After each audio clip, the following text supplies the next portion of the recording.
हूं कि आप चलें और देखें, तो मुझे रत्ती भर भी ऐसा ख्याल नहीं है कि आप चलेंगे तो जो पाने की आपकी कल्पना है उसे आप नहीं पा सकेंगे।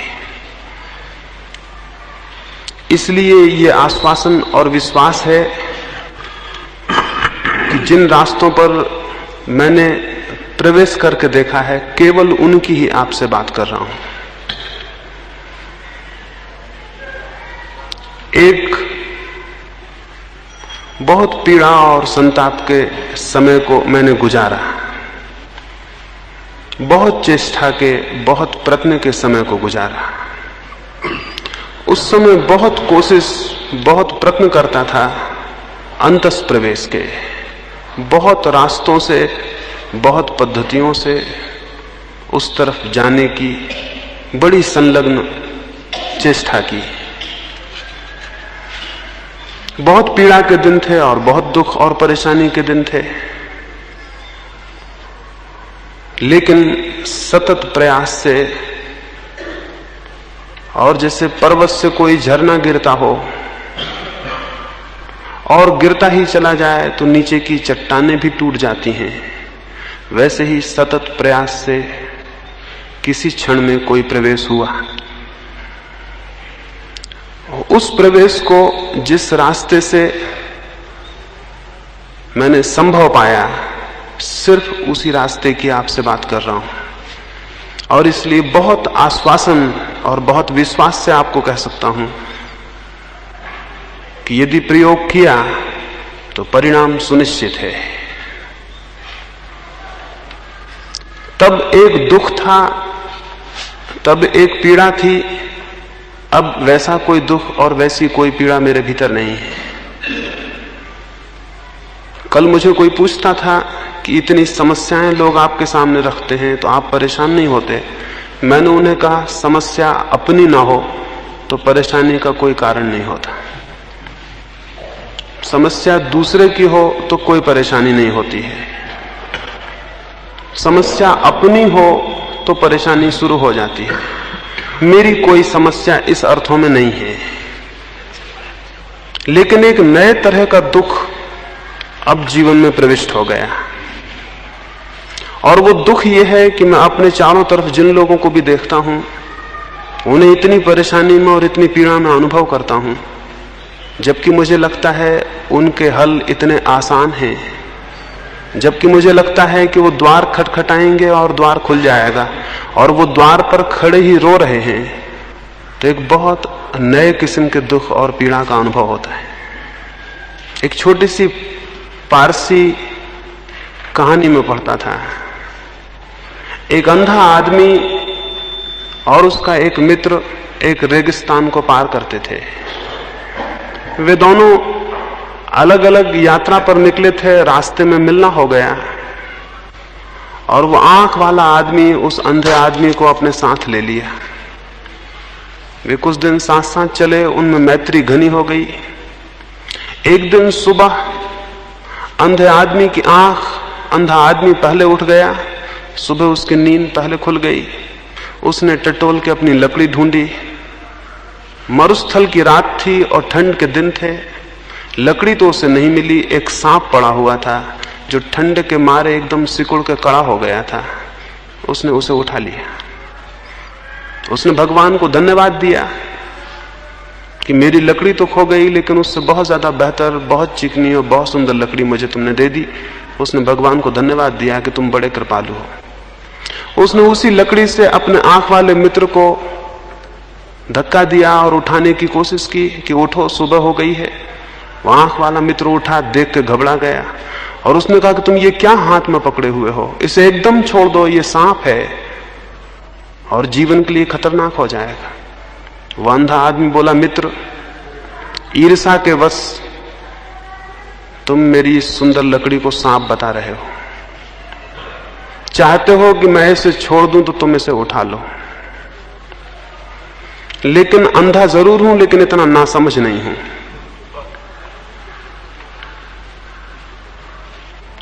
उस आंख वाले आदमी ने कहा, पागल हो गए हो, उसे एकदम छोड़ दो, वो सांप है, और जीवन का खतरा है। अंधा आदमी हंसा और बोला, तुम इतने दिन मेरे साथ रहे लेकिन ये न समझ पाए कि मैं भी समझदार हूं।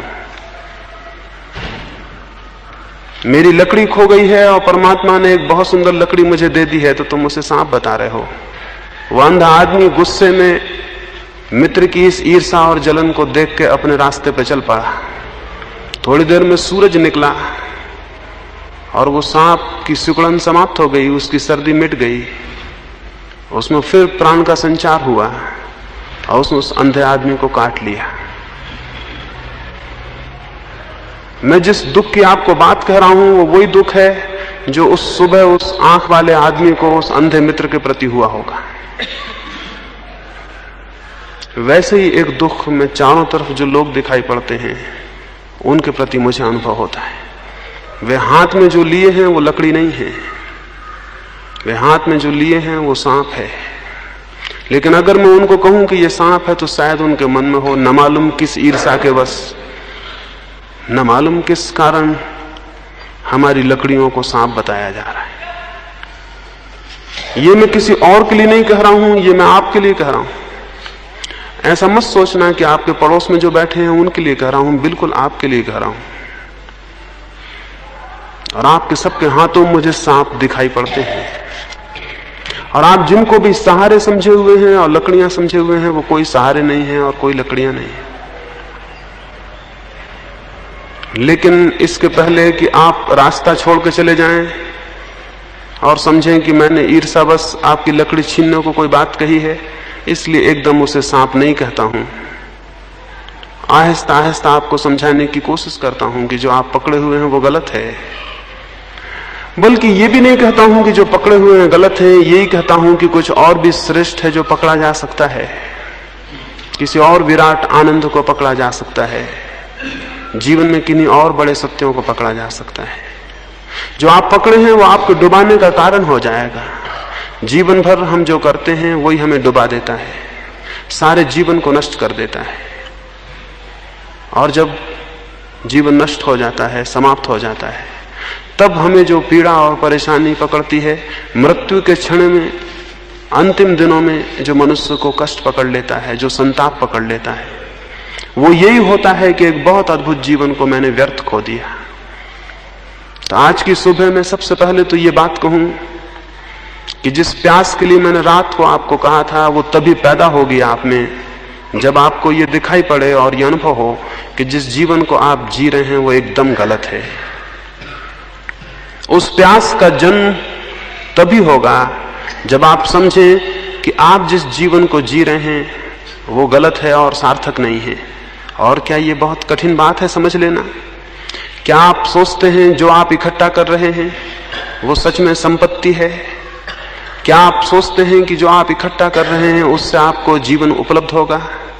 क्या आप सोचते हैं कि जो श्रम आप कर रहे हैं जिन दिशाओं में, उन दिशाओं में आप रेत पर, पानी पर महल खड़े कर रहे हैं या कि किसी चट्टान पर नींव रख रहे हैं? इसे थोड़ा विचारना, इस पर थोड़ा मनन करना जरूरी है। जो लोग भी थोड़ा सा चिंतन और मनन करेंगे जीवन के संबंध में, उनकी प्यास जगनी शुरू हो जाएगी। सत्य की प्यास चिंतन और मनन से पैदा होती है। हम में से बहुत कम लोग जीवन के संबंध में सोचते हैं, बहुत कम लोग।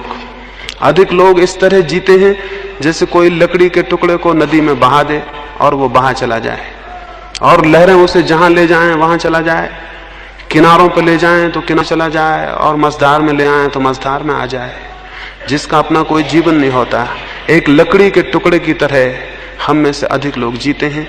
समय और परिस्थितियां जहां ले जाती हैं हम चले जाते हैं। जीवन पर मनन और चिंतन इस बात की सूचना बनेगा कि क्या आपको एक लकड़ी के टुकड़े की तरह होना है जो नदी में बहे? क्या आपको एक सूखे हुए पत्ते की तरह होना है जिसे हवाएं जहां ले जाएं वहां चला जाए? या आपको एक व्यक्ति बनना है, एक इंडिविजुअल, एक व्यक्ति और एक सचेतन व्यक्ति जिसकी अपनी जीवन की दिशा है, जिसने तय किया कि कहां जाना और कहां पहुंचना, और जिसने तय किया कि क्या बनना और क्या होना, जिसने अपने जीवन को अपने हाथ में लिया है और उसके निर्माण को अपने हाथ में लिया है। मनुष्य की सबसे बड़ी कृति स्वयं मनुष्य है, और मनुष्य का सबसे बड़ा सृजन स्वयं का निर्माण है। और आप कुछ भी बनाएं, वो बनाना किसी काम का नहीं है, वो सब पानी पर खींची गई लकीरों की तरह एक दिन मिट जाएगा। जो आप अपने भीतर निर्मित करेंगे और अपने को बनाएंगे, तो आप एक चट्टान पर, एक लोहे की चट्टान पर कुछ लिख रहे हैं जिसके कि फिर निशान कभी मिटते नहीं हैं, जो कि अमिट रूप से आपके साथ होगा। तो अपने जीवन के बाबत ये विचार करें, आप एक लकड़ी के टुकड़े तो नहीं हैं जो नदी में बह रहा है, आप दरख्त से पतझड़ में गिर गए पत्ते तो नहीं हैं जो हवाओं में उड़ रहा है। और आप विचार करेंगे तो आपको दिखाई पड़ेगा आप एक लकड़ी के टुकड़े हैं, और आपको दिखाई पड़ेगा पतझड़ में गिर गए पत्ते हैं जिसे हवाएं कहीं भी उड़ा रही हैं। अभी सड़कें उन पत्तों से भरी हुई हैं, और वे पत्ते जहां भी हवाएं आती हैं वहीं सरक जाते हैं। आपने जिंदगी में सचेतन विकास किया है या केवल हवा के धक्कों पर उड़ते रहे हैं? और अगर हवा के धक्कों पर उड़ते रहे तो क्या कहीं पहुंच सकेंगे? क्या कोई कभी इस तरह पहुंचा है? जीवन में एक सचेतन लक्ष्य ना हो तो कोई कहीं पहुंचता नहीं। सचेतन लक्ष्य की प्यास इस बात से पैदा होगी कि आप चिंतन करें और मनन करें और विचार करें। बुद्ध के बाबत आपने सुना होगा, उन्हें जिस बात से विराग हुआ, जिस बात से वे विराग के जीवन में प्रविष्ट हुए, जिस बात से उन्हें सत्य की आकांक्षा पैदा हुई, वो कहानी बड़ी प्रचलित है, बड़ी अर्थपूर्ण है।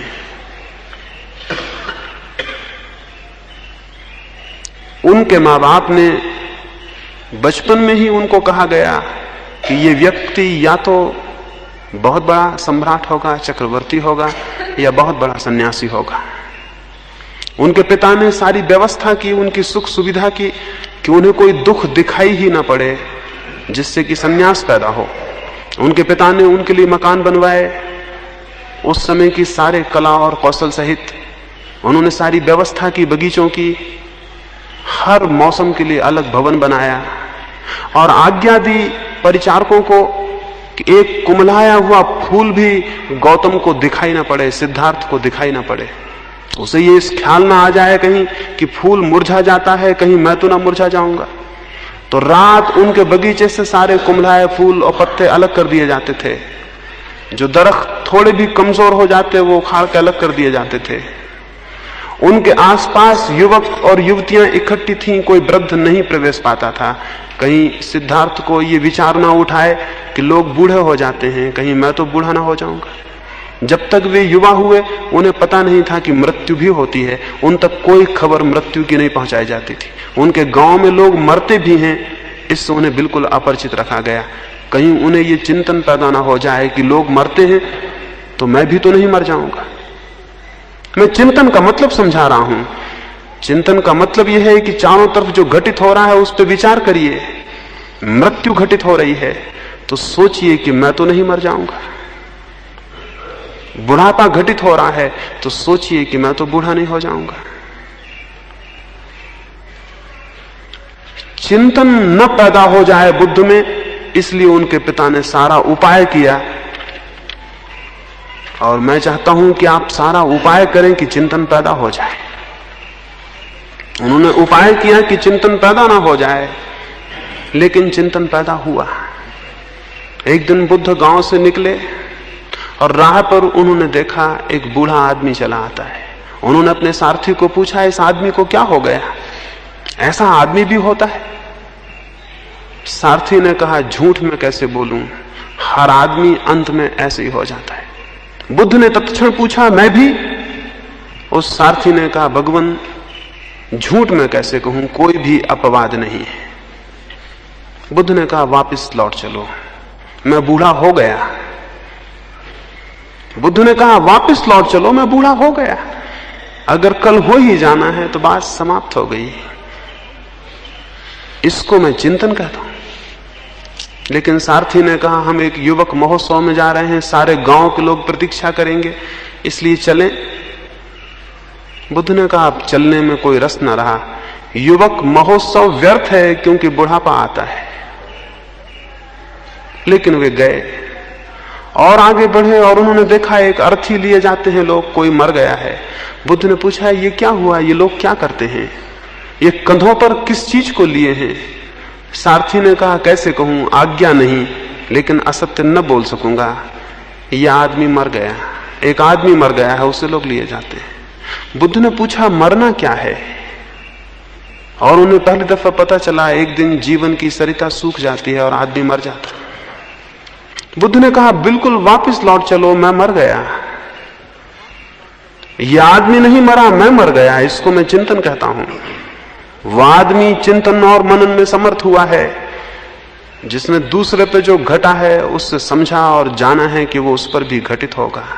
वे लोग अंधे हैं जो चारों तरफ जो घटित हो रहा है उसे नहीं देख रहे हैं। और इस अर्थ में हम सब अंधे हैं, और इसलिए मैंने वो कहानी कही अंधे आदमी की जो सांप को हाथ में लिए चलता है। इसलिए आपको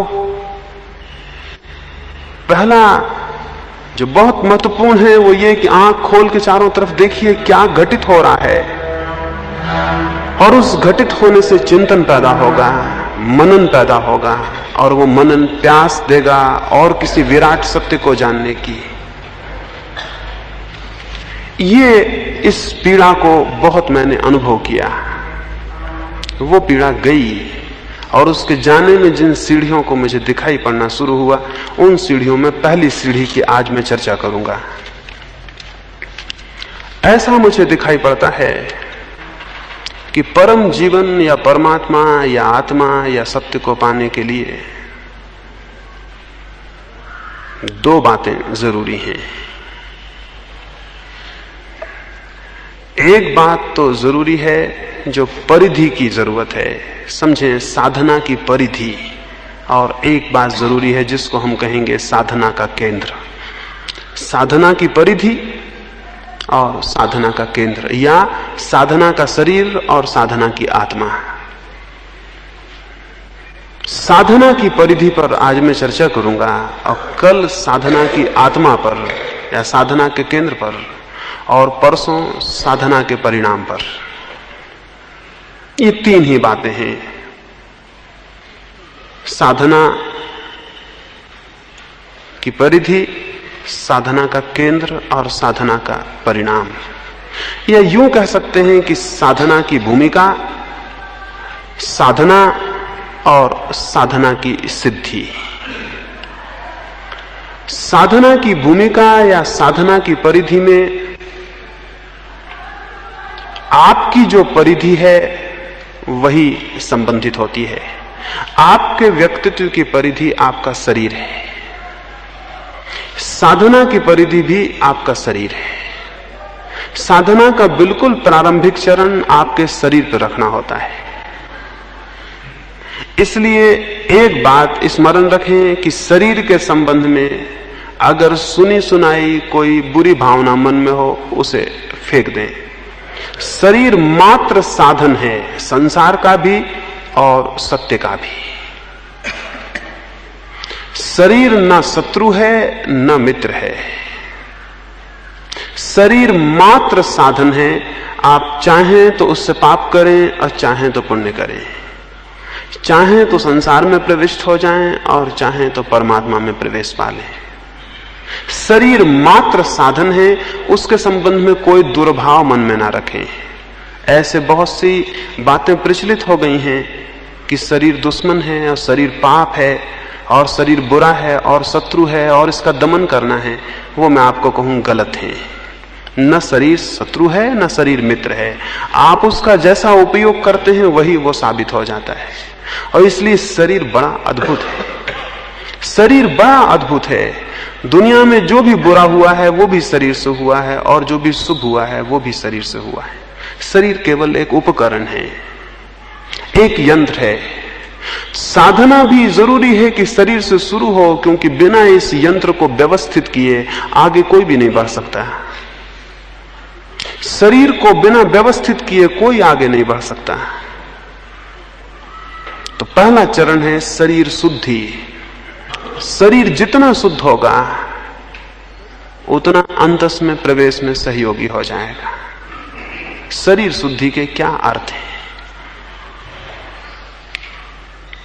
शरीर शुद्धि का पहला तो अर्थ है शरीर के भीतर, शरीर के संस्थान में, शरीर के यंत्र में कोई भी रुकावट, कोई भी ग्रंथि, कोई भी कॉम्प्लेक्स ना हो, तब शरीर शुद्ध होता है। समझे शरीर में कैसे कॉम्प्लेक्स और ग्रंथियां पैदा होती हैं। अगर शरीर बिल्कुल निर्ग्रंथ हो, उसमें कोई ग्रंथि ना हो, उसमें कोई उलझन ना हो, शरीर में कहीं कोई अटकाव ना हो, तो शरीर शुद्ध स्थिति में होता है और अंतस प्रवेश में सहयोगी हो जाता है। अगर आप बहुत क्रुद्ध होंगे, क्रोध करेंगे और क्रोध को प्रकट ना कर पाएंगे, तो उस क्रोध की जो ऊष्मा और गर्मी पैदा होगी वो शरीर के किसी अंग में ग्रंथि पैदा कर देगी। आपने देखा होगा क्रोध में हिस्टीरिया आ सकता है, क्रोध में कोई बीमारी आ सकती है, भय में कोई बीमारी आ सकती है। अभी जो सारे प्रयोग चलते हैं स्वास्थ्य के ऊपर, उनसे ज्ञात होता है कि 100 बीमारियों में कोई 50 बीमारियां शरीर में नहीं होती, मन में होती हैं, लेकिन मन की बीमारियां शरीर में ग्रंथि पैदा कर देती हैं। और शरीर में अगर ग्रंथियां पैदा हो जाएं, शरीर में अगर गांठें पैदा हो जाएं, तो शरीर का संस्थान जकड़ जाता है और अशुद्ध हो जाता है। तो शरीर शुद्धि के लिए सारे योग ने, सारे धर्मों ने बड़े अद्भुत और क्रांतिकारी प्रयोग किए हैं, और उन प्रयोगों को थोड़ा समझना जरूरी है। और अगर अपने शरीर पर आप करते हैं तो आप थोड़े ही दिनों में हैरान हो जाएंगे, ये शरीर तो बड़ी अद्भुत जगह है, बड़ी अद्भुत बात है। और तब ये आपको शत्रु ना मालूम होगा, बल्कि मंदिर मालूम होगा जिसके भीतर परमात्मा विराजमान है। तब ये दुश्मन नहीं मालूम होगा, ये बड़ा साथी मालूम होगा, और आप इसके प्रति अनुग्रहित होंगे, क्योंकि शरीर आपका नहीं है, पदार्थ से बना है। आप भिन्न हैं और शरीर भिन्न है, फिर भी आप इसका अद्भुत उपयोग कर सकते हैं। और तब आप शरीर के प्रति बड़ा ग्रेटिट्यूड, बड़ी कृतज्ञता अनुभव करेंगे कि शरीर इतना साथ दे रहा है। तो शरीर में ग्रंथियां पैदा ना हो, यह शरीर शुद्धि के लिए पहला चरण है। पर शरीर में हमारे बहुत ग्रंथियां हैं। अब जैसे मैं आपको कहूं, अभी कुछ दिन हुए एक व्यक्ति मेरे पास आए, वे मुझसे बोले कि मैं बहुत दिन से कुछ किसी धर्म की साधना करता हूं, मन बड़ा शांत हो गया है। मैंने उनसे कहा कि मुझे आपका मन शांत दिखाई नहीं पड़ता। वे बोले आप कैसे कह सकते हैं? मैंने उनसे कहा कि जितनी देर से आप आए हैं आपके दोनों पैर इतने हिल रहे हैं, वो दोनों पैरों को बैठे हैं और जोर से हिला रहे हैं। मैंने उनसे कहा यह असंभव है कि मन शांत हो, पैर इस भांति हिले। शरीर में जो भी कंपन है वे मन के कंपन से पैदा होते हैं। मन का कंपन जितना कम होने लगता है, शरीर उतना स्थिर मालूम होने लगेगा। ये बुद्ध और महावीर की मूर्तियां जो बिल्कुल पत्थर जैसी मालूम होती हैं, ये आदमी भी बैठे होते तो भी ऐसे ही मालूम होते थे। ये मूर्तियां ही पत्थर जैसी नहीं मालूम होती, इन आदमियों को भी आपने देखा होता तो ये बिल्कुल पत्थर जैसे मालूम होते। हमने इनकी पत्थर की मूर्तियां व्यर्थ ही नहीं बनाई, उसके पीछे कारण था, ये बिल्कुल पत्थर जैसे मालूम होने लगे थे। इनके भीतर कंपन विलीन हो गए थे, या कि कंपन सार्थक थे, जब उनकी जरूरत थी होते थे, अन्यथा वो विलीन थे। आप जब पैर हिला रहे हैं तो आपके भीतर अशांति से जो एनर्जी पैदा हो रही है, जो शक्ति पैदा हो रही है, उसे निकालने का कोई रास्ता ना पाके पैर में कंपित होकर वो निकल रही है। जब एक आदमी क्रोध में होता है, उसके दांत भिज जाते हैं और मुट्ठियां बन जाती हैं, क्यों? उसकी आंखों में खून उतर आता है, क्यों?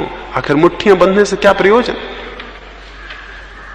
अगर आप अकेले में भी किसी पर क्रुद्ध होंगे तो भी मुट्ठियां बन जाएंगी, वहां तो कोई मारने को भी नहीं जिसको आप मारे। लेकिन जो शक्ति क्रोध से पैदा हो रही है, उसका निष्कासन कैसे होगा? हाथ के स्नायु खिंच के उस शक्ति को व्यय कर देते हैं। सभ्यता ने बहुत दिक्कत पैदा कर दी है। असभ्य आदमी का शरीर हमसे ज्यादा शुद्ध होता है।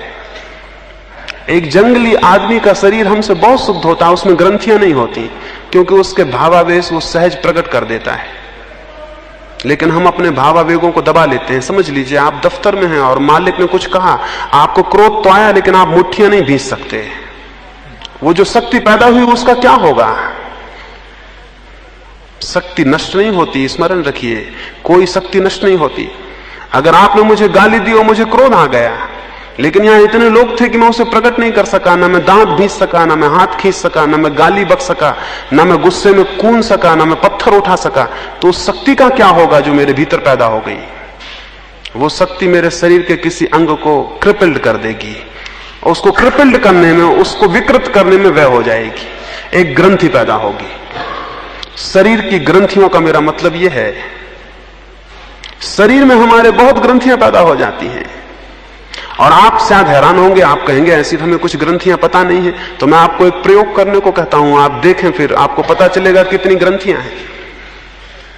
क्या आपने कभी ख्याल किया है कि अकेले किसी कमरे में आप जोर से दांत बिचकाने लगे हैं, या आईने में जीभ दिखाने लगे हैं, या गुस्से से आंख फाड़ने लगे हैं, और आप अपने पे भी हंसे होंगे कि ये मैं क्या कर रहा हूं? हो सकता है स्नान गृह में आप नहा रहे हैं और आप अचानक कूदे हैं, आप हैरान होंगे कि मैं क्यों कूदा हूं, या मैंने आईने में देख के दांत क्यों बिचकाए हैं, या मेरा जोर से गुनगुनाने का मन क्यों हुआ है।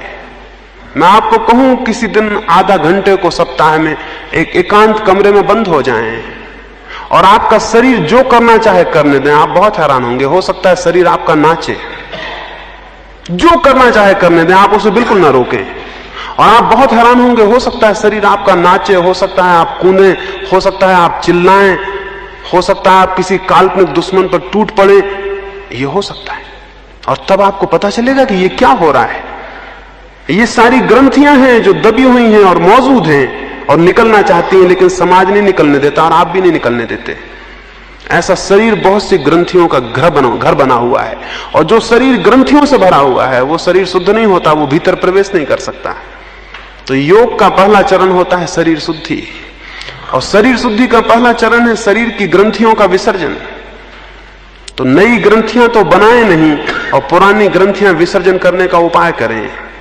और उसके उपाय के लिए जरूरी है कि महीने में एक बार 2 बार अकेले कमरे में बंद हो जाएं और शरीर जैसा करना चाहे करने दें। अगर कपड़े फेंक के और नग्न नाचने का मन हो तो नाचें, और सारे कपड़े फेंक दें, और आप हैरान होंगे आधा घंटे के उस उछल कूद के बाद आप बहुत रिलैक्स्ड, बहुत शांत, बहुत स्वस्थ अनुभव करेंगे। ये बात बहुत अजीब लगेगी, लेकिन आप बहुत शांत अनुभव करेंगे, और आपको बहुत हैरानी होगी कि ये शांति कैसे आ गई। आप जो व्यायाम करते हैं या घूमने चले जाते हैं, उसके बाद जो आपको हल्कापन लगता है, उसका कारण क्या है? उसका कारण यह है कि बहुत सी ग्रंथियां उसमें विसर्जित होती हैं।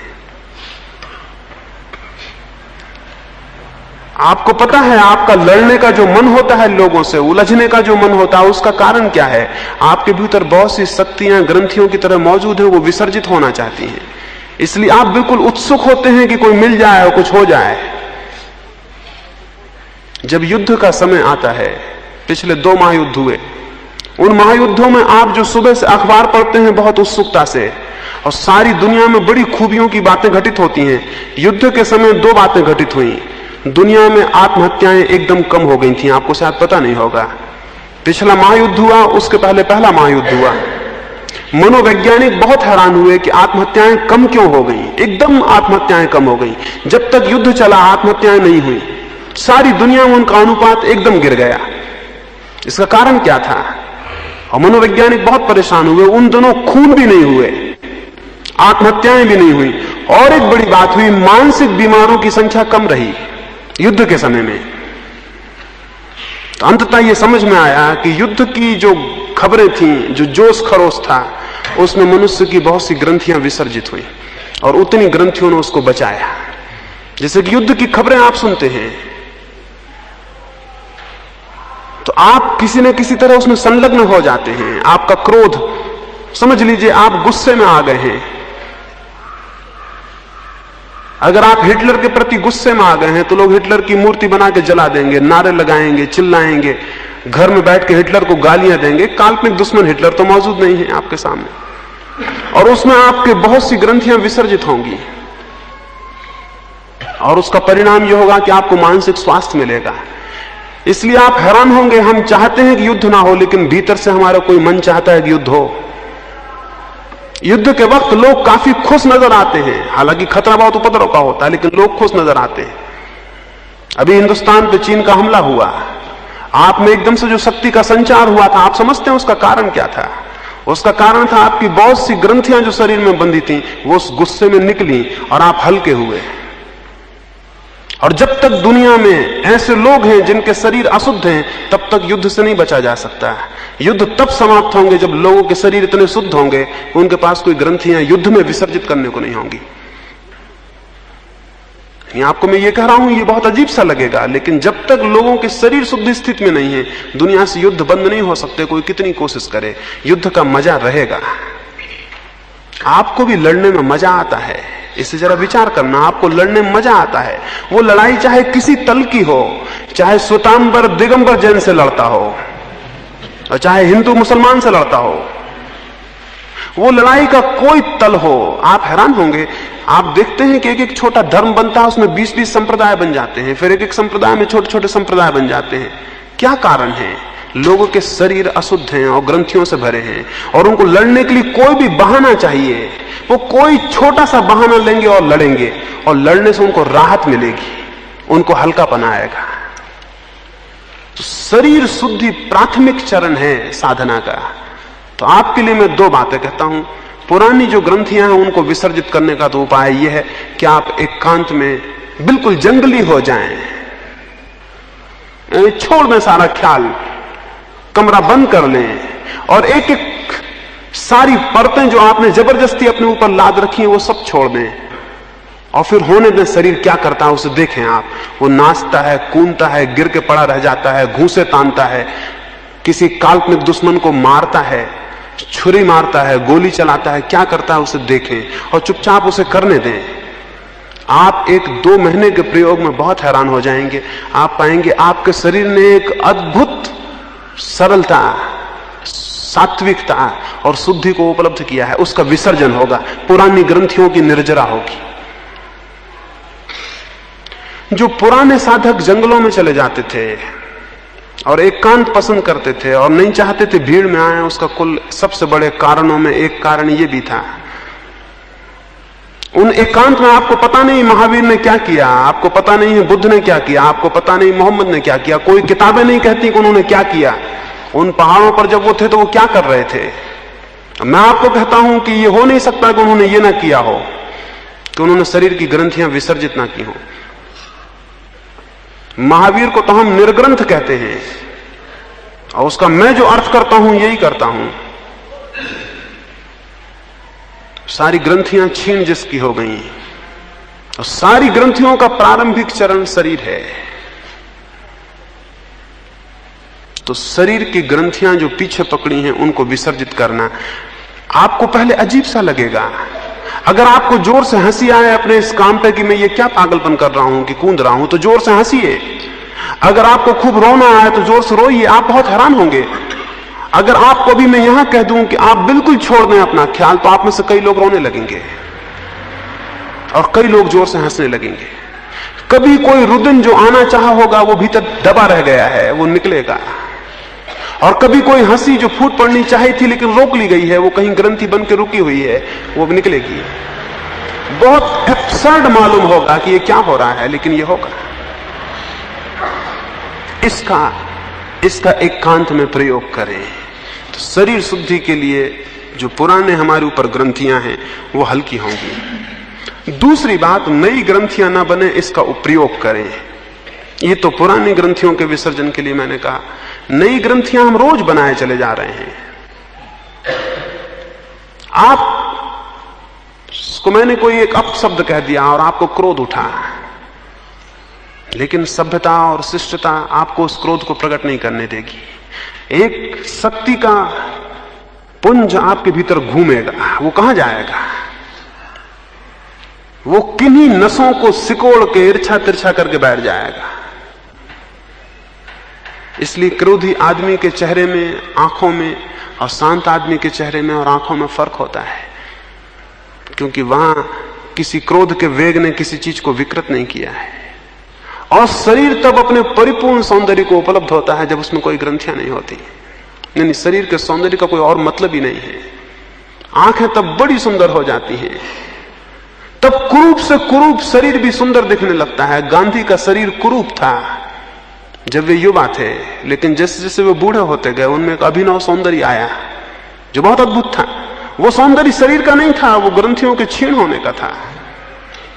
उसे कम लोग पहचाने और समझे होंगे। गांधी कुरूप थे, इसमें कोई शक नहीं है। गांधी का शरीर किसी भी सौंदर्य के मापदंड से सुंदर नहीं था। और अगर आप उनके पुराने चित्र देखेंगे तो बचपन उनका कुरूप है, जवानी उनकी कुरूप है, लेकिन जैसे जैसे वे बूढ़े होते हैं वे कुछ सुंदर होते जाते हैं। बुढ़ापे में तो आदमी और असुंदर होता है, पर वे सुंदर होते जा रहे हैं। और अगर जीवन का ठीक विकास हो तो जवानी उतनी सुंदर नहीं होती जितना बुढ़ापा होता है, क्योंकि जवानी में बड़े वेग होते हैं, बुढ़ापा बड़ा निरावेग हो जाता है। अगर ठीक से विकास हो तो बुढ़ापा सुंदरतम क्षण है जीवन का, क्योंकि उस वक्त सारे वेग क्षीण हो जाते हैं और सारी ग्रंथियां विलीन होनी चाहिए अगर ठीक विकास हो। इसलिए अगर आप ख्याल करेंगे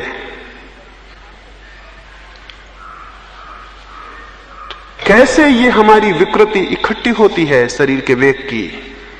मैंने आपको अपमानजनक शब्द कहा, आप में क्रोध उठा, एक शक्ति पैदा हुई, और शक्ति नष्ट नहीं होती, कोई शक्ति नष्ट नहीं होती। अब उसका कोई उपयोग होना चाहिए। अगर उसका उपयोग नहीं होगा तो वो आपको विकृत करके नष्ट हो जाएगी। तो उपयोग करिए। कैसे उपयोग करिएगा? अगर समझ लीजिए आपको क्रोध आ रहा है और आप दफ्तर में बैठे हुए हैं और आपको बहुत जोर से क्रोध आया है और आप उसको प्रकट नहीं कर सकते, आप एक काम करिए, उस शक्ति को जो पैदा हुई है एक क्रिएटिव ट्रांसफॉर्मेशन करिए उसका। अपने दोनों पैरों को जोर से सिकोड़िए। वो पैर किसी को दिखाई नहीं पड़ रहे हैं, आप उन दोनों पैरों की सारी मसल्स को जोर से सिकोड़िए, जितना सिकोड़ सके स्टिफ करिए, पूरा खींचते जाइए। जब आपकी बिल्कुल सामर्थ्य के बाहर हो जाए खींचना, तब उनको एकदम से रिलैक्स कर दीजिए। आप हैरान होंगे, क्रोध निष्कासित हो गया है और आपकी पैर की मसल्स सुंदर हो जाएंगी, व्यायाम भी हो गया। वो जो क्रोध का वेग उठा था उसने कुछ विकृत नहीं किया, बल्कि आपके पैर को सुंदर करके चला गया। तो आपके शरीर के जो अंग कमजोर हों उनको क्रोध के माध्यम से सुंदर कर लीजिए, स्वस्थ कर लीजिए, क्योंकि वो जो एनर्जी पैदा हुई है उसका क्रिएटिव, उसका सृजनात्मक उपयोग हो जाएगा। अगर आपके हाथ कमजोर हैं, आप दोनों हाथों को जोर से भींचिए, उस सारी शक्ति जो क्रोध की पैदा हुई है उन हाथों में लगेगी। अगर आपका पेट कमजोर है तो सारी पेट की आंतों को अंदर सिकोड़िए और उस क्रोध की शक्ति को भाव में कल्पित करिए कि वो जाके पेट की सारी नसों को सिकोड़ने में व्यय हो रही है। और आप हैरान होंगे, आप एक 2 मिनट बाद पाएंगे कि क्रोध विलीन है और शक्ति उपयुक्त हो गई है, शक्ति का प्रयोग हो गया। शक्ति हमेशा तटस्थ है, यानी क्रोध की जो शक्ति पैदा हो रही है वो बुरी नहीं है, उसका क्रोध की तरह उपयोग बुरा है। उसका दूसरा उपयोग करिए, और जो उसका दूसरा उपयोग नहीं करेगा वो शक्ति तो काम करेगी। वो शक्ति तो बिना काम के नहीं जाने वाली है, वो शक्ति तो काम करेगी ही। अगर हम उसका उपयोग सीख लेंगे तो वो हमारे जीवन को क्रांति दे देगी। तो पुरानी ग्रंथियों की निर्जरा और नई ग्रंथियों का सृजनात्मक उपयोग शरीर शुद्धि के लिए 2 प्राथमिक चरण हैं। ये बहुत महत्वपूर्ण है। सारे योग के आसन मूलतः शरीर के सृजनात्मक उपयोग के लिए है। प्राणायाम शरीर की शक्तियों का सृजनात्मक उपयोग करने के लिए है। जो व्यक्ति अपने शरीर की शक्तियों का सृजनात्मक उपयोग नहीं करेगा, वे शक्तियां जो कि वरदान हो सकती थीं उसके लिए अभिशाप हो जाएंगी। हम सब अपनी ही शक्तियों से पीड़ित हैं। अगर आप समझें, हम सब अपनी ही शक्तियों से पीड़ित हैं, यानी हमारा दुर्भाग्य है कि हमारे पास शक्तियां हैं। जीसस क्राइस्ट के जीवन में एक उल्लेख है। वो एक गांव से निकले, उन्होंने एक आदमी को एक छत पर जोर से गालियां बकते, अश्लील बातें बकते हुए देखा। वे सीढ़ियां चढ़ के उसके पास गए और उन्होंने उससे कहा कि मेरे मित्र, ये तुम क्या कर रहे हो? और अपने जीवन को इस अश्लील बकवास में क्यों खर्च कर रहे हो? प्रतीत होता है तुमने शराब पी ली है। उस आदमी ने आंख खोली, उसने ईसा को पहचाना, उसने उठ के ईसा के हाथ जोड़े और उसने कहा कि मेरे प्रभु, मैं तो बिल्कुल बीमार था, मैं तो बिल्कुल मरणासन्न था, तुमने अपने आशीर्वाद से मुझे ठीक कर दिया था, क्या तुम भूल गए? और अब मैं परिपूर्ण स्वस्थ हूं, लेकिन इस स्वास्थ्य का क्या करूं? तो शराब पी लेते हैं। ईसा बहुत हैरान हुए, उसने कहा कि अब मैं परिपूर्ण स्वस्थ हूं, इस स्वास्थ्य का क्या करूं? तो अब शराब पी लेते हैं, जो बनता है वो करते। ईसा बहुत दुखी नीचे उतरे। वो गांव में अंदर गए तो एक आदमी को उन्होंने एक वेश्या के पीछे भागते हुए देखा, तो उन्होंने उसे रोका। उन्होंने कहा कि मित्र, अपनी आंखों का ये क्या उपयोग कर रहे हो? उसने ईसा को पहचाना और उसने कहा, आप भूल गए, मैं तो अंधा था, आपने हाथ रख के मेरी आंखें एक दफा ठीक कर दी थी, अब इन आंखों का क्या करूं?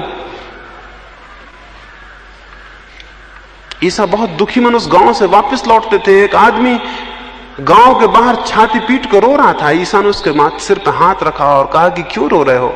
जीवन में बहुत आनंद है, जीवन रोने के लिए नहीं।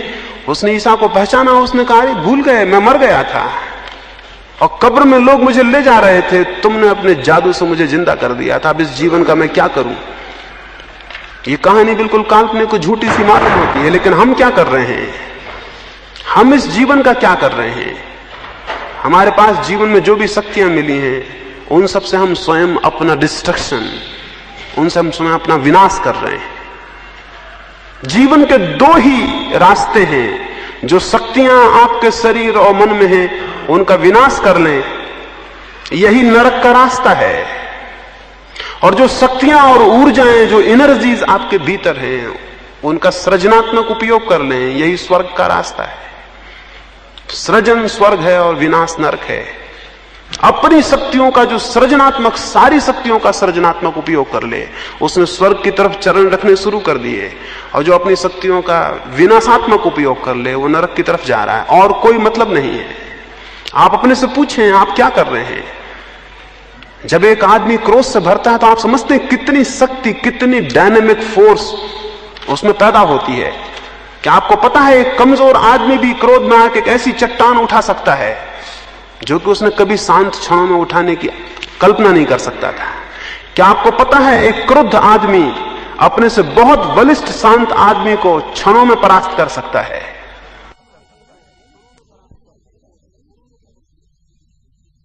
एक दफा जापान में ऐसा हुआ। वहां एक वर्ग होता है समुराई, वहां के क्षत्रिय हैं, वो उनका धंधा तलवार है और जीवन मरना वही उनका शौक है। एक समुराई बहुत बड़ा सैनिक था, बहुत बड़ा सेनापति था। उसकी पत्नी से उसके घर में जो नौकर था उसका प्रेम हो गया। वहां यह रिवाज था कि अगर किसी की पत्नी से किसी का प्रेम हो जाए तो वो उसके लिए एक द्वंद्व युद्ध के लिए ललकारे। तो दो में से एक मर जाएंगे, जो शेष रहेगा वो पत्नी से उससे विवाह हो जाएगा या वो पत्नी उसकी होगी। उसके नौकर का समुराई एक बहुत बड़े सेनापति की पत्नी से प्रेम हो गया। उस सेनापति ने कहा, पागल,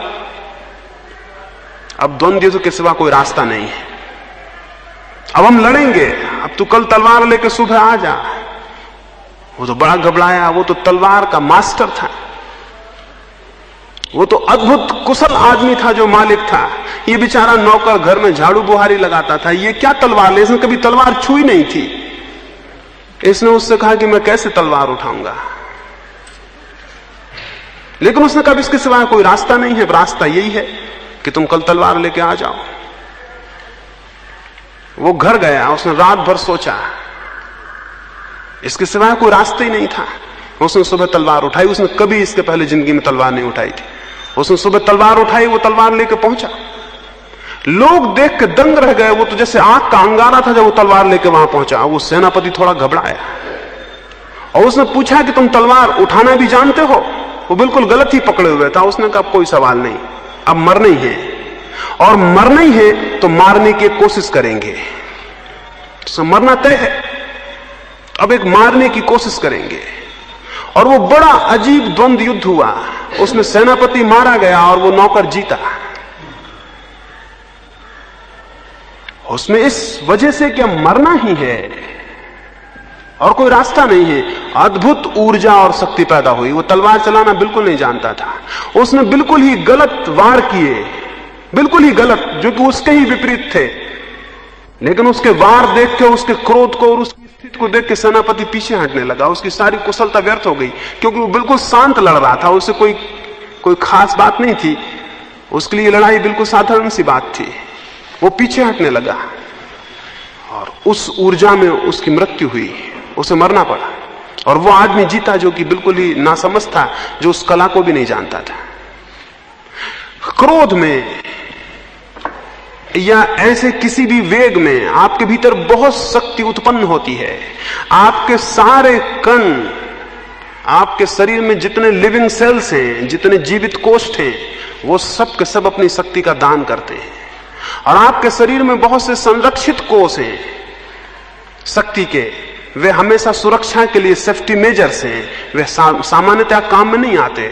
अगर आपको हम कहें दौड़िए प्रतियोगिता में, आप कितने ही तेज दौड़िए, आप उतने तेज कभी नहीं दौड़ सकते जितना एक आदमी आपके पीछे बंदूक लेके लगा हो, तब आप दौड़ेंगे।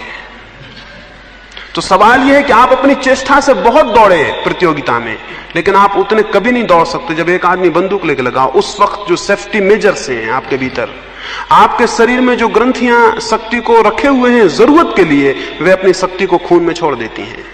उस वक्त आपका शरीर बड़ी शक्ति से आप्लावित हो जाता है।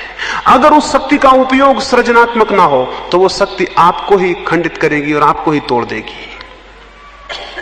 इस दुनिया में अशक्त लोग पाप नहीं करते, शक्तिशाली लोग पाप करते हैं, और मजबूरी में उनकी शक्ति उन्हें पाप करवाती है।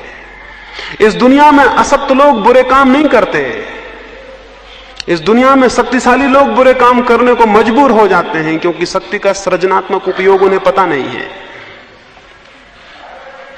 इसलिए जितने अपराधी हैं, जितने पापी हैं, उन्हें आप शक्ति का स्रोत समझिए, और अगर उन्हें संपर्क मिल जाए तो उनकी सारी शक्तियां अद्भुत रूप से परिवर्तित हो जाती हैं। इसलिए आपको पता होगा, धार्मिक इतिहास में ऐसे सैकड़ों उदाहरण हैं जबकि पापी क्षण भर में पुण्यात्मा हो गए हैं। उसका कुल कारण इतना है कि शक्तियां बहुत थीं, केवल ट्रांसफॉर्मेशन की बात थी, एक जादू का संपर्क चाहिए था, सब बदल जाएगा। अंगुलीमाल ने इतनी हत्याएं की तो उसने 1000 लोगों की हत्या करने का व्रत लिया था। उसने 999 लोगों की हत्या करके माला पहन ली थी। उसे आखिरी आदमी चाहिए था। जिस जगह खबर हो जाती थी कि अंगुलीमाल है, वहां रास्ते निर्जन हो जाते थे, क्योंकि वहां कौन चलता, वो तो देखते नहीं था, विचार ही नहीं करता था, जो आया उसकी हत्या करता था। खुद बादशाह प्रसेनजीत जो था बिहार का, वो डरता था, उसकी छाती कब जाती थी अंगुलीमाल का नाम सुन के। उसने बड़े सैनिक वहां भेजे, लेकिन अंगुलीमाल पर कोई कब्जा नहीं हुआ। बुद्ध उस पहाड़ से निकलते थे, लोगों ने, गांव के लोगों ने कहा इधर मत जाइए, एक आप निहत्थे भिक्षु हैं, अंगुलीमाल हत्या कर देगा। बुद्ध ने कहा हम तो जो रास्ता चुनते हैं उस पे चलते हैं और किसी की वजह से उसको नहीं बदलते। और अगर अंगुलीमाल यहां है तो हमारी और भी जरूरत हो गई कि हम वहां जाएं। अब देखना यह है कि अंगुलीमाल हमें मारता है या हम अंगुलीमाल को मारते हैं। तो लोगों ने कहा बड़ी पागलपन की बात है, आपके पास कुछ भी नहीं है, आप अंगुलीमाल को मारिएगा। निहत्थे कमजोर बुद्ध और अंगुलीमाल बड़ा बिल्कुल दैत्य जैसा आदमी। बुद्ध ने कहा अब देखना यह है कि अंगुलीमाल बुद्ध को मारता है या बुद्ध अंगुलीमाल को मारते हैं, और हम तो जो रास्ता चुनते हैं उस पर चलते हैं। और ये और भी सौभाग्य कि अंगुलीमाल से मिलना हो जाए। अनायास ये मौका आ गया, बुद्ध वहां गए। अंगुलीमाल ने अपनी टेकरी पर से देखा कि निहत्था भिक्षु शांत रास्ते पे चला आ रहा है। उसने वहीं से चिल्ला के कहा कि देखो यहां मत आओ, सिर्फ इसलिए कह रहा हूं कि तुम सन्यासी हो, वापस लौट जाओ। इतनी दया आ गई तुम्हारी चाल देख के, धीमे चले आ रहे हो, तुम लौट जाओ, आगे मत बढ़ो, क्योंकि हम किसी पे दया करने के आदी नहीं है, हत्या कर देंगे। बुद्ध ने कहा हम भी किसी की दया करने के आदी नहीं है। बुद्ध ने कहा हम भी किसी की दया करने के आदी नहीं, और जहां चुनौती हो वहां तो सन्यासी पीछे कैसे लौटेगा। तो हम तो आते हैं, तुम भी आओ। अंगुलीमाल बहुत हैरान हुआ, यह आदमी पागल है। उसने अपना फरसा उठाया, वो नीचे उतरा। जब वो बुद्ध के पास पहुंचा तो बुद्ध से उसने कहा कि अपने हाथ से अपनी मृत्यु मोल ले रहे हो। बुद्ध ने कहा इसके पहले कि तुम मुझे मारो एक छोटा सा काम करो, ये जो सामने वृक्ष है इसके 4 पत्ते तोड़ दो। उसने अपने फरसे को मारा, एक डगाल तोड़ दी और उसने कहा ये रहे 4 का 4000। बुद्ध ने कहा एक छोटा काम और करो, इसके पहले कि तुम मुझे मारोगे इनको वापस उसी दरख्त में जोड़ दो। वो आदमी बोला कि ये तो मुश्किल है। तो बुद्ध ने कहा तोड़ना तो बच्चा भी कर देता, तोड़ना तो बच्चा भी कर देता, जोड़ना जो कर सके उसमें पुरुष है, उसमें पुरुषार्थ है। तुम बहुत कमजोर आदमी हो, तुम सिर्फ तोड़ सकते हो। तुम ये ख्याल छोड़ दो कि तुम बड़े शक्तिशाली हो, एक पत्ता नहीं जोड़ सकते। उसने एक क्षण गौर से सोचा, उसने कहा तो जरूर है, क्या पत्ता जोड़ने का भी कोई रास्ता हो सकता है? बुद्ध ने कहा है, हम उसी रास्ते पे चल रहे हैं। उसने गौर से देखा और उसके स्वाभिमान को पहली दफा यह पता चला मारने में कोई मतलब नहीं है, मारना कमजोर भी कर सकता है। उसने कहा मैं तो कमजोर नहीं हूं, मैं अब क्या करूं? बुद्ध ने कहा मेरे पीछे आओ। वो उस दिन भिक्षा मांगने गांव में गया, भिक्षु हो गया, वो गांव में भिक्षा मांगने गया। लोगों ने, सब लोग डर के मारे अपने मकानों पे चढ़ गए, उसको पत्थर मारे। वो नीचे गिर पड़ा, लहू लुहान, उस पर पत्थर पड़ रहे हैं। बुद्ध उस किनारे से आए और उससे कहा अंगुलीमाल, ब्राह्मण अंगुलीमाल उठो, आज तुमने पुरुषार्थ को सिद्ध कर दिया। जब उनके पत्थर तुम्हारे ऊपर पड़ रहे थे तो तुम्हारे हृदय में जरा भी क्रोध नहीं आया, और जब तुम्हारे शरीर से लहू गिरने लगा और तुम जमीन पर गिर गए तब भी तुम्हारे हृदय में उनके प्रति प्रेम ही भरा हुआ था। तुमने अपने पुरुष को सिद्ध कर दिया और तुम ब्राह्मण हो गए। प्रसेनजित को खबर लगी तो वो मिलने आया बुद्ध से कि अंगुलीमाल परिवर्तित हुआ है। वो आके बैठा, उसने कहा हम सुनते हैं कि अंगुलीमाल साधु हो गए हैं, क्या मैं उनके दर्शन कर सकता हूं? बुद्ध बोले जो बगल में भिक्षु मेरे बैठे हुए हैं वो अंगुलीमाल है। प्रसेनजित ने सुना, उसके हाथ पर कब गए, नाम तो पुराना था और डर वही था उस आदमी का। अंगुलीमाल ने कहा मत डरो। वो आदमी गया, वो शक्ति जो उस आदमी थी परिवर्तित हो गई। अब हम दूसरे रास्ते पर हैं, अब तुम हमें मार डालो तो हमारे मन से तुम्हारे प्रति कोई अशुभ आकांक्षा नहीं उठेगी। जब बुद्ध से लोगों ने पूछा कि इतना बड़ा पापी कैसे परिवर्तित हुआ, तो बुद्ध ने कहा पाप और पुण्य का प्रश्न नहीं है, शक्ति के परिवर्तन का प्रश्न है। इस दुनिया में कोई बुरा नहीं है और इस दुनिया में कोई भला नहीं है, केवल शक्ति की दिशाएं हैं। हमारे भीतर बहुत शक्ति है इस शरीर में। इस शरीर की शक्तियों का सृजनात्मक उपयोग, तो एक तो मैंने कहा कि जब भावावेश उठे तो आप शरीर के किसी अंग से उस भावावेश का उपयोग कर लें, उस एक्सरसाइज में उपयोग कर लें। दूसरी बात, अपने जीवन में कुछ सृजनात्मक काम सीखें। हम सब गैर सृजनात्मक हैं। पुराने दिन थे, कल मैं बात करता था रात, पुराने दिन थे, गांव में एक आदमी जूता बनाता था और कोई उसके जूते को पहनता था तो वो गौरव से कहता था मेरा बनाया हुआ जूता है। एक सृजन का आनंद था। एक आदमी गाड़ी का चाक बनाता था तो मेरा बनाया हुआ है। आज दुनिया में सृजन का कोई आनंद नहीं रह गया। आपका बनाया हुआ कुछ भी नहीं है, आपका बनाया हुआ कुछ भी नहीं है। दुनिया जैसी है उसमें आदमी का बनाया हुआ आप कुछ भी नहीं रह जाएगा। उसका परिणाम यह हुआ है कि जो सृजनात्मक आनंद था आपका वो विलीन हो गया है, और अगर वो विलीन हो जाएगा तो शक्तियों का क्या होगा? वो विनाश की तरफ उत्सुक होंगी। स्वाभाविक शक्ति का कुछ ना कुछ होगा, या तो विनाश होगा या सृजन होगा। तो जीवन में कोई सृजनात्मक काम भी करें। सृजनात्मक मतलब जो सिर्फ आप अपने आनंद के लिए निर्मित कर रहे हैं। एक मूर्ति बनाएं तो कोई हर्ज नहीं, एक गीत लिखें, एक गीत गाएं, एक सितार को बजाएं तो कोई हर्ज नहीं। उसे सिर्फ आनंद के लिए, व्यवसाय के लिए नहीं। जीवन में एक काम चुनें जो आपका आनंद है, जो आपका व्यवसाय नहीं है, तो आपकी बहुत सी शक्तियों का विनाशात्मक रुख परिवर्तित होगा और वो सृजन में लगेंगी। भावावेशों को रोकने के लिए मैंने कहा, और ये सामान्य जीवन को सृजनात्मक दृष्टि दें। कोई फिक्र नहीं, घर में एक बगिया लगाएं और उन फूलों को प्रेम करें और उनका आनंद लें। कोई फिक्र नहीं एक पत्थर को घिस के छोटी सी मूर्ति बनाए। हर आदमी जो समझदार है आजीविका के अतिरिक्त कुछ समय सृजन के लिए देगा, और जो नहीं देगा वो गलती में पड़ जाएगा, उसका जीवन खराब हो जाएगा। एक छोटा सा गीत लिखें, कोई फिक्र नहीं एक अस्पताल में जाएं और कुछ मरीजों को 2-2 फूल दे आएं। कोई फिक्र नहीं रास्ते पे कोई भिखमंगा मिल जाए 2 क्षणों से गले लगा लें। कोई फिक्र नहीं, कुछ सृजनात्मक करें जो सिर्फ आनंद है आपका, और जिसमें आपको कुछ लेना नहीं है, कुछ देना नहीं है, जिसे कर लेना ही आपका आनंद है। तो जीवन में कुछ एक बिंदु चुने जिसे सिर्फ कर लेना आपका आनंद है। आपकी सारी शक्तियां उस तरफ उन्मुख होंगी और विनाश के लिए आपके पास शक्तियां नहीं बचेंगी।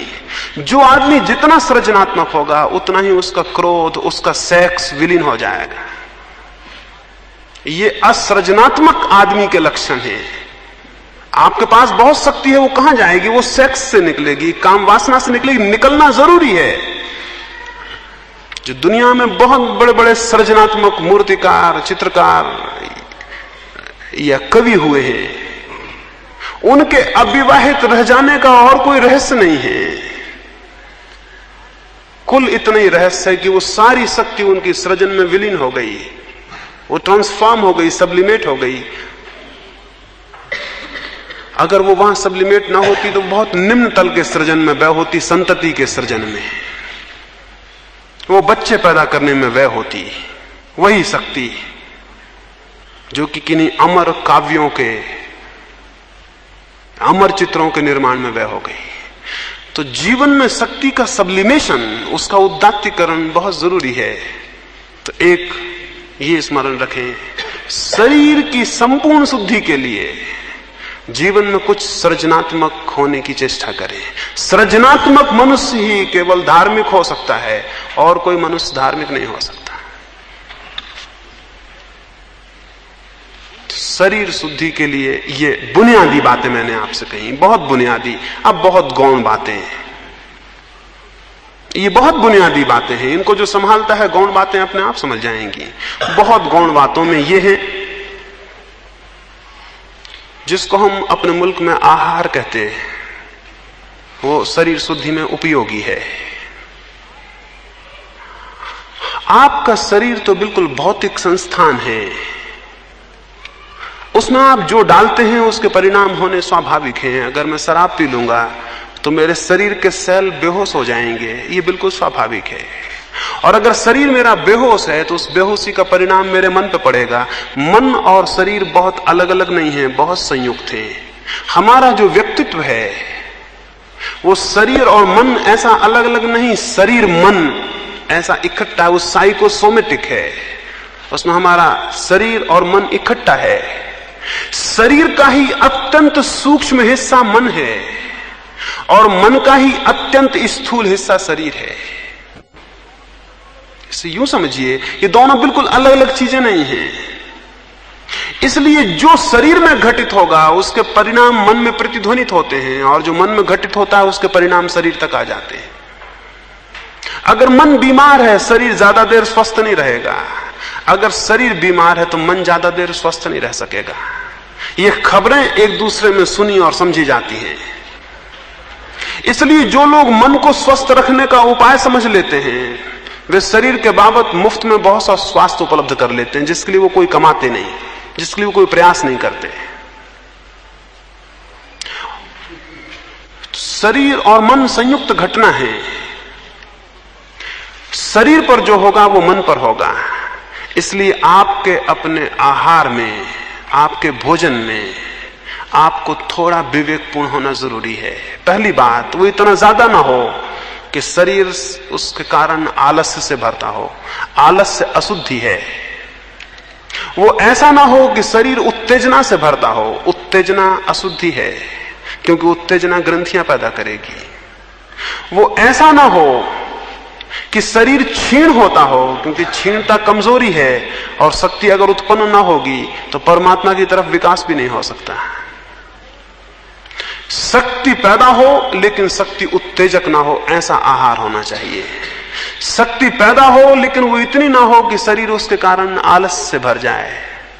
अगर आपने जरूरत से ज्यादा भोजन किया है तो सारे शरीर की शक्ति उसको पचाने में लग जाती है, शरीर में आलस्य छा जाता है। शरीर में आलस्य छाने का और कोई मतलब नहीं है। सारी शक्ति पचाने में लगती है तो शरीर आलस से भर जाता है। आलस इस बात की सूचना है कि भोजन जरूरत से ज्यादा हो गया। भोजन के बाद आलस नहीं, स्फूर्ति आनी चाहिए। स्वाभाविक है, भूख लगी थी फिर भोजन किया तो स्फूर्ति आनी चाहिए, क्योंकि शक्ति उत्पन्न होने का स्रोत भीतर गया। लेकिन आपको तो आलस से आता है। आलस इस बात का मतलब है कि आपने इतना भोजन कर लिया कि अब शरीर की सारी शक्ति उसको पचाएगी, तो शरीर अपने सारी शक्ति को खींच के पेट में ले जाएगा और सब तरफ से शक्ति क्षीण होने से आलस आ जाएगा। तो भोजन स्फूर्ति दे तब सम्यक है, भोजन उत्तेजना ना दे तब सम्यक है, भोजन मादकता ना दे तब सम्यक है। तो तीन बातें स्मरण रखें। भोजन सुस्ती ना दे तो वो शुद्ध है, भोजन उत्तेजना ना दे तो वो शुद्ध है, और भोजन मादकता ना दे तो वो शुद्ध है। ये मोटी बातें हैं और आपको इतना ना समझ में नहीं मानता है कि इनके विस्तार में चर्चा करने की जरूरत है। इनको आप समझेंगे और अपने ढंग से इनको व्यवस्थित करेंगे। दूसरी बात, गौण बातों में शरीर के लिए थोड़ा सा व्यायाम अत्यंत आवश्यक है, क्योंकि शरीर जिन तत्वों से मिलकर बना है वे तत्व व्यायाम के समय में विस्तार पाते हैं। व्यायाम का मतलब विस्तार, संकोच के विपरीत है व्यायाम शब्द। व्यायाम का अर्थ है विस्तार। जब आप दौड़ते हैं तो आपके सारे कण और सारे लिविंग सेल्स, पूरे जीवित कोष्ठ विस्तृत होते हैं, फैलते हैं, और जब वे फैलते हैं तो आपको स्वास्थ्य का अनुभव होता है। जब वे सिकुड़ते हैं तो बीमारी का अनुभव होता है। जब आपकी श्वास पूरी की पूरे प्राण के फेफड़ों को खोलती है और सारे कार्बन डाइऑक्साइड को बाहर फेंकती है तो आपकी खून की गति बढ़ती है, और खून की गति बढ़ती तो शरीर की सारी अशुद्धियां दूर होती हैं। इसलिए योग ने शरीर सोच को, शरीर की परिपूर्ण शुद्धि को बहुत अनिवार्य नियमों के अंतर्गत रखा। तो थोड़ा व्यायाम, अति विश्राम नुकसान करता है, अति व्यायाम भी नुकसान करता है। इसलिए अति व्यायाम को नहीं कह रहा हूं, अति व्यायाम नहीं, थोड़ा सम्यक व्यायाम कि जिससे आपको स्वास्थ्य का बोध हो, और अति विश्राम नहीं, थोड़ा विश्राम भी। जितना व्यायाम उतना विश्राम। इस सदी में व्यायाम भी नहीं है और विश्राम भी नहीं है। हम बहुत अजीब हालत में हैं। आप व्यायाम तो करते नहीं, आप विश्राम भी नहीं करते। जिसको आप विश्राम कहते हैं वो विश्राम नहीं है। आप पड़े हैं, करवटें बदल रहे हैं, वो विश्राम नहीं है। एक गहरी प्रगाढ़ निद्रा जिसमें कि सारा शरीर सो जाए और उसके सारे काम का जो भी बोझ और भार उस पर पड़ा है वो सब विलीन हो जाए। क्या आपने कभी ख्याल किया, अगर आप सुबह बहुत अस्वस्थ उठे हैं और तबीयत ताजी नहीं है तो आपका व्यवहार स्वस्थ नहीं होता। अगर आपको नींद अच्छी नहीं हुई और सुबह एक भिखारी आपसे भीख मांगने आया है, बहुत असंभव है कि आप उसे भीख दे सके। और अगर आप रात बहुत गहरी नींद सोए हैं और किसी ने हाथ बढ़ाए हैं तो बहुत असंभव है कि आप अपने हाथ को देने से रोक सके। इसलिए भिखारी सुबह आपके घर मांगने आते हैं, शाम को नहीं आते, क्योंकि सुबह संभावना मिलने की है, शाम को कोई संभावना नहीं। ये बहुत मनोवैज्ञानिक है। भिखारी यूं ही नहीं सुबह आपके घर आ रहा है, शाम को नहीं आना है। शाम को कोई मतलब नहीं। शाम को आप इतने थके और शरीर इतना गलत हालत में होगा कि आप शायद ही किसी को कुछ दे सके। इसलिए वो सुबह आता है, अभी सूरज उग रहा है, आप नहाए होंगे, किसी ने घर में प्रार्थना की होगी, वो बाहर आके बैठा है, अभी इनकार करना बहुत मुश्किल होगा। शरीर को ठीक विश्राम मिले तो आपका व्यवहार बदलता है। इसलिए हमने आहार और विहार को संयुक्त माना है हमेशा से। जैसा आहार होगा, जैसा विहार होगा, अगर उन दोनों में सात्विकता होगी तो जीवन में बड़ी गति और बड़ा प्रवेश आंतरिक होना शुरू होता है। स्वास्थ्य की एक भूमिका बहुत जरूरी है। और उसके लिए सम्यक आहार, सम्यक व्यायाम और सम्यक विश्राम, इनको आप बुनियादी हिस्से माने। विश्राम भी करने के लिए कुछ समझ चाहिए, जैसा व्यायाम करने के लिए कुछ समझ चाहिए। विश्राम करने के लिए समझ चाहिए, शरीर को छोड़ने की समझ चाहिए। वो हम रात्रि को जब ध्यान करेंगे तो उससे आपको समझ में आएगा कि उस ध्यान के बाद अगर आप विश्राम करते हैं तो विश्राम वास्तविक होगा। हो सकता है यहां कुछ मित्र हों जो शारीरिक रूप से बहुत व्यायाम न कर सकते हों, न जा सकते हों, जंगल और पहाड़ न चढ़ सकते हों। उनके लिए मैं एक दूसरा प्रयोग कहता हूं। वे केवल 15 मिनट को सुबह उठ के स्नान करने के बाद एकांत कमरे में लेट जाएं, आंख बंद कर लें और कल्पना करें कि मैं पहाड़ियां चढ़ रहा हूं और दौड़ रहा हूं। सिर्फ कल्पना करें, कुछ ना करें। वृद्ध हैं, वे नहीं जा सकते हैं, या ऐसी जगह है कि वहां घूमने नहीं जा सकते हैं। एकांत कमरे में लेट जाएं, आंख बंद कर लें और कल्पना करें कि मैं जा रहा हूं, एक पहाड़ चढ़ रहा हूं और दौड़ रहा हूं। धूप तेज है और मैं भागा चला जा रहा हूं। मेरी श्वास जोर से बढ़ रही और आप हैरान होंगे, आपकी श्वास बढ़ने लगेगी और आपकी इमेजिनेशन, आपकी कल्पना जितनी प्रगाढ़ होती जाएगी, आप 15 मिनट में पाएंगे कि जो घूमने का फायदा था वो मिल गया है। आप 15 मिनट बाद बिल्कुल ताजे व्यायाम करके उठाएंगे। जरूरी नहीं है कि आप व्यायाम करने जाएं, शरीर के अणुओं को पता चलना चाहिए कि व्यायाम हो रहा है तो वे तैयार हो जाते हैं। यानी वे उसी स्थिति में आ जाते हैं जिस स्थिति में वस्तुतः आप चले होते तब आते हैं। वे उसी स्थिति में आ जाते हैं।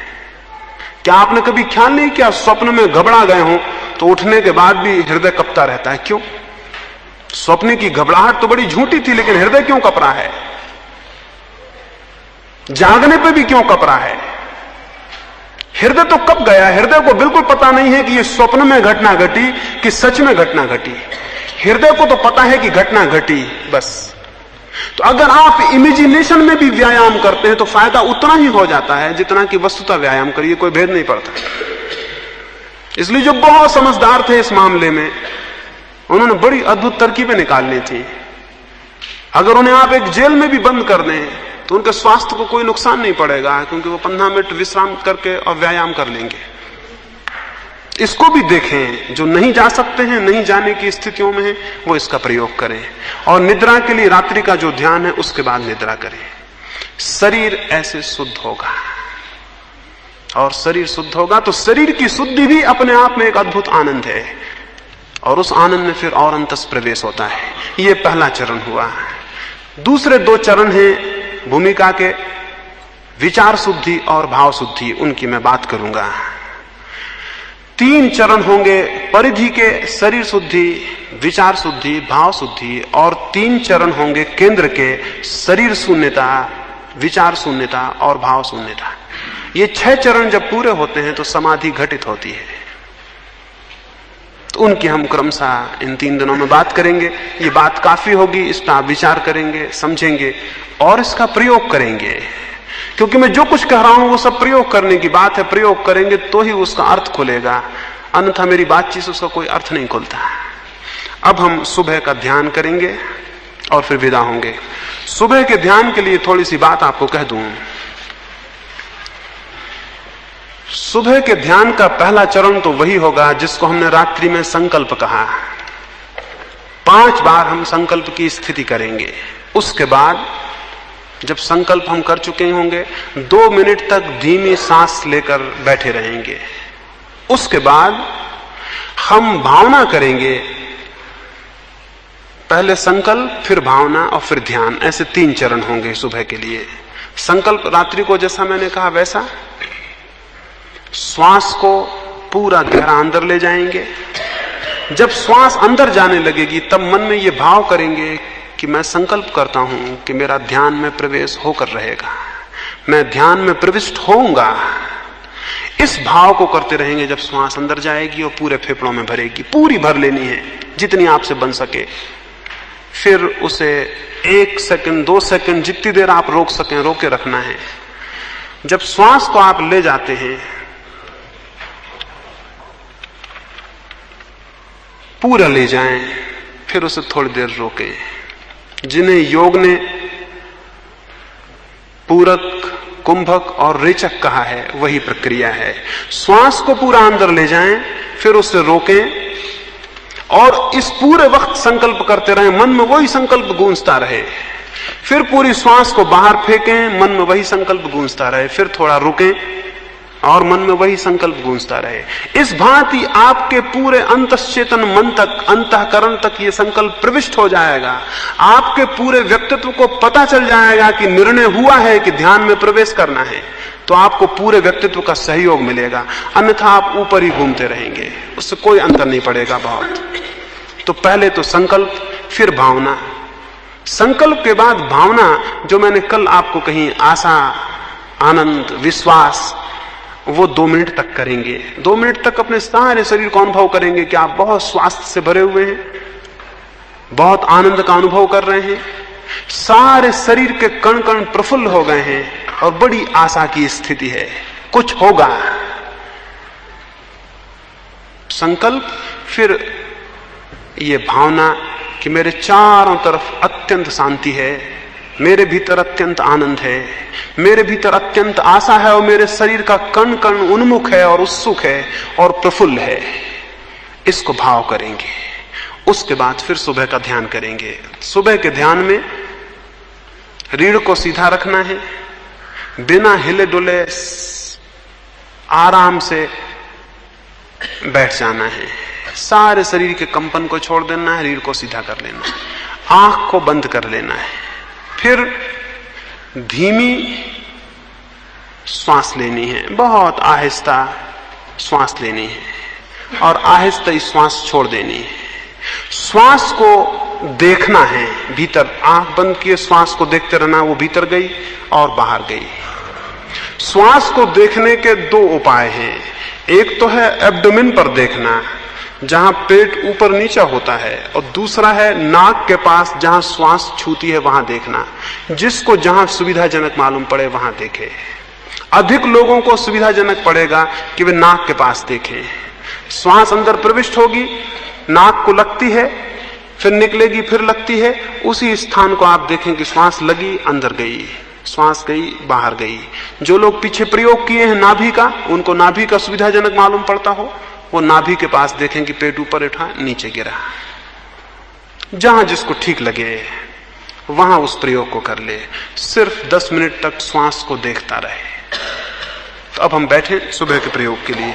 सब लोग फासले पर हो जाएं, कोई एक दूसरे का बोध मिट जाए, छूना मिट जाए, सब इतने फासले पर हो जाएं।